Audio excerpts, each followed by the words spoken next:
Hello. My name is Horatio Spafford. I'm sure you don't recognize my name, and that's all right. I never thought I did anything worthy of name recognition, but somebody up there thinks that somebody down here needs to hear my story. And even though I don't like to talk about myself, if my life can provide a little inspiration or maybe comfort to someone here, then I'm willing to share what happened to me.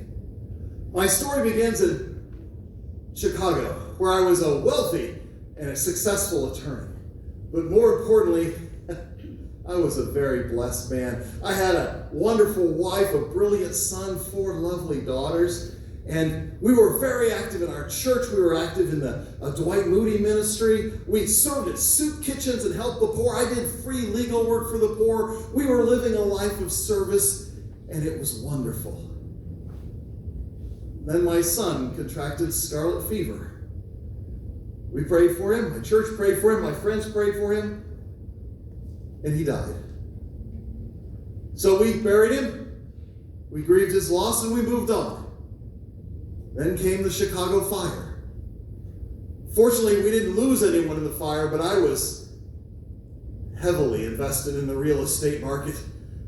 Overnight, I went from being wealthy to having nothing. My family started eating in the soup kitchens we used to serve in. But my law practice kept going, and eventually we regained our financial footing. And once we were able to live without the help of others, I made myself a promise. You see, my wife had always dreamed of going to Europe. And we started saving money several times to do it, but each time some need would arise in the church, in the ministry, in the community, and my wife, my saintly wife, would put off her dream so that she could use that money to meet that need. Well, I decided that wasn't going to happen again, so I started secretly raising money, not telling her. Eventually, I had saved enough so that we could all go to Europe together. We made all the arrangements. And then at the last minute, something came up at work. I just couldn't leave. But I didn't want to put my wife's dream on hold any longer. So I told my family, go on without me, and I will catch up once I'm done. So I walked them down to the pier. I watched them get on the boat, and I waved goodbye. And then I went back to the office.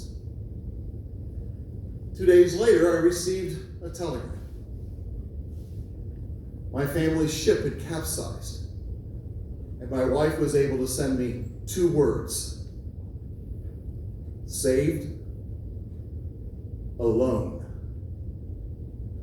Suddenly that work that seemed so important meant nothing. I booked the very next ship out so I could get to Europe and comfort my grieving wife. It was a terrible journey. I spent most of my time in my cramped little room trying to find answers, asking God, why? Weren't we serving him enough?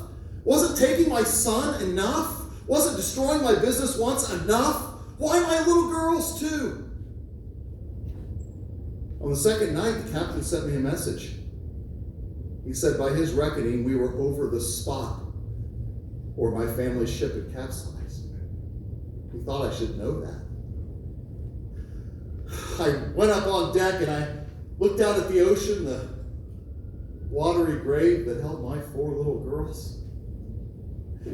I can't tell you the kind of emotions that were going through my heart. I was sad, I was mad, I was nearly out of my mind. I kept yelling to God, why? And then suddenly,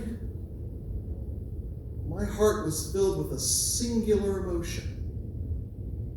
I calmly walked below decks, went into my room, pulled out paper and pen, and I wrote these words.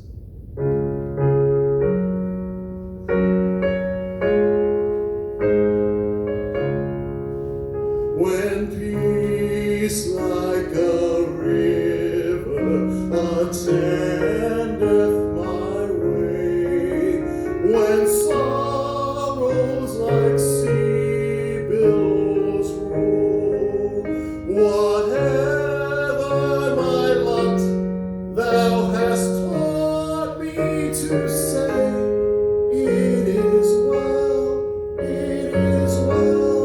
with my soul.